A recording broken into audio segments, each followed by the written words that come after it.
शुक्रिया आपका, आज आप समय दे रहे हैं। मैं इंडेक्स की रेंज इसलिए नहीं पूछूंगा आपसे क्योंकि 17 से 17,400 के बीच में शायद आप भी यही व्यू पॉइंट रखते होंगे। तो आप मेरे को जरा सीधे सीधे शेयर ही बताइए, इस रेंज के अंदर फिर शेयर्स कौन से खरीदने कौन से बेचने हैं? जी बिल्कुल। Good afternoon Dimpy. यहाँ पे मेरी तरफ से दो पिक्स बन रही है। एक यहाँ पे एलकेम में बाय की कॉल बनती है, बट इसमें कंडीशनल बाय रहेगा। इसमें 3230 के ऊपर जब स्टॉक प्राइस चलती है तो इसके अंदर एक बुलिश साइड का मोमेंटम बनता है। यहाँ पे 3230 के ऊपर क्लोजिंग पे एलकेम में बाय करना रहेगा। इसका जो स्टॉप लॉस यहाँ पे मेंटेन करना है वो 3190 का मेंटेन करना रहेगा, और जो टारगेट प्राइस बनती है वो 3347 की बनती है।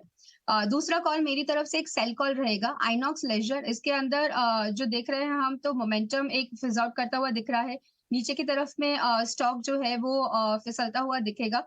यहाँ पे ऊपर की तरफ में इसका जो स्टॉप लॉस बनता है तो 513, क्योंकि उसके ऊपर एक breakout on the long side बनता है, बट वहां पे हम देख रहे हैं कि मल्टीपल कैंडल्स का एक रेजिस्टेंस बन रहा है। तो 513 का यहाँ पे स्टॉप लॉस मेंटेन करना रहेगा। करंट लेवल से इसको सेल कर सकते हैं।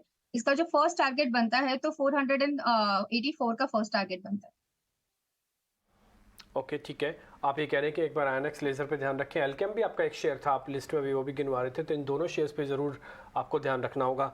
आगे बढ़ते हैं तो नहीं, इस बीच आपको ऐसा लगता है कि मार्केट के अंदर रिलायंस अब पार्टिसिपेट कर सकता है? आपको ऐसा लगता है? रिलायंस यहाँ पे मुझे एक स्लगिश मूव देता हुआ ही दिख रहा है। हम्म। करंटली हम जो इसके अंदर देख रहे हैं तो एक ऑलरेडी लोअर साइड की ही इसके अंदर ट्रेंड बनी हुई है। नीचे की तरफ में मुझे लग रहा है इसका और एक हमें डाउन मूव मिल सकता है वापस से, क्योंकि इसका जो रेजिस्टेंस लेवल नया बन रहा है वो 2445 का बन रहा है। उसके ऊपर स्टॉक में कोई भी एक अपसाइड का मोमेंटम यहाँ पे मिसिंग है। और आज के दिन में अगर हम देखें पर्टिकुलरली डेली इस पे, तो एक 200 और 50 पीरियड का जो मूविंग एवरेज है उसका नेगेटिव साइड का क्रॉसओवर बनता हुआ दिख रहा है।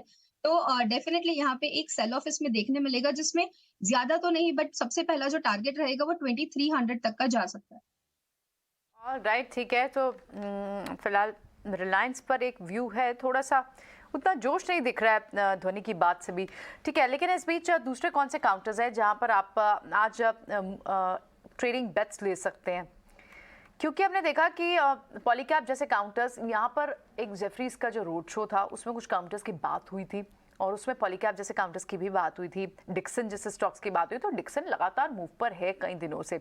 क्या राजेश इस ऐसे इन्वायरमेंट में थोड़ी सी बेट्स सेफ देखें, या फिर ऐसी बेट्स देखें जिनके लिए trigger manufacturing, capex theme, made in India theme ज़्यादा बढ़िया है? डिक्सन जैसे स्टॉक हम लगातार देख रहे हैं कि वो चल ही रहे हैं। प्रियंका जी, देखिए डिक्सन में अगर हम इसको short to medium term analyse करें तो स्टॉक में एक करेक्शन के बाद जो रिकवरी का फेज यहाँ पे देखने को मिला है, पिछले कुछ हफ्तों से स्टॉक ने एक अच्छा रिकवरी दिया है करेक्शन के बाद। हमें लगता है जिस तरीके के आप सेटअप यहाँ पे बने हैं स्टॉक में, 4150 4200 एक अच्छा सपोर्ट एरिया बन चुका है स्टॉक के लिए। अगर ये लेवल्स को होल्ड आउट करता है वॉलेटिलिटी के चलते भी, तो यहाँ पे जो एक अप ट्रेंड हमने पिछले कुछ हफ्तों से देखा ये कंटिन्यू होते हुए दिख सकता है। और स्टॉक में नेक्स्ट टारगेट जो बन सकता है वो करीब 4450 की तरफ आते हुए दिख सकता है। तो ओवरऑल हमें लगता है कि एक रिकवरी के बाद स्टॉक पे जिस तरीके से फॉर्मेशन बन रहे, 4150 का स्टॉप लॉस रख के पोजीशन बनाई भी जा सकती है, या जिनके पास पोजीशन है ऑलरेडी वो होल्ड कर सकते हैं 4450 के टारगेट के लिए।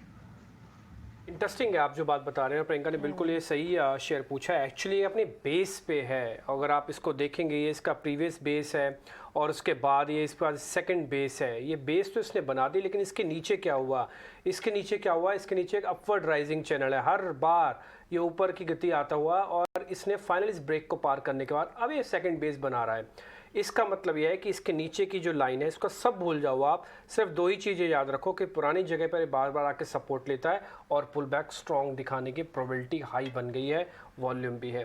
इसलिए जितना सपोर्ट के आसपास खरीदेंगे बेनिफिट होगा। दोनों एवरेजेस के सपोर्ट में खड़ी हैं, पहले रेजिस्टेंस था। पहले वाले बेस में आप देख रहे होंगे दोनों लाइनें ऊपर हैं और इस बार वाले बेस में दोनों लाइनें नीचे हैं, तो इस बार सपोर्ट पक्का वाला है। इसलिए मैं राजेश जी की बात के साथ एग्री करता हूं कि शेयर चल सकता है। डिक्सन टेक्नोलॉजीज लिस्ट में लिख के रखिए, ये एक आपको कुछ एक दिनों में एक अच्छा मूवमेंट दिखा सकता है।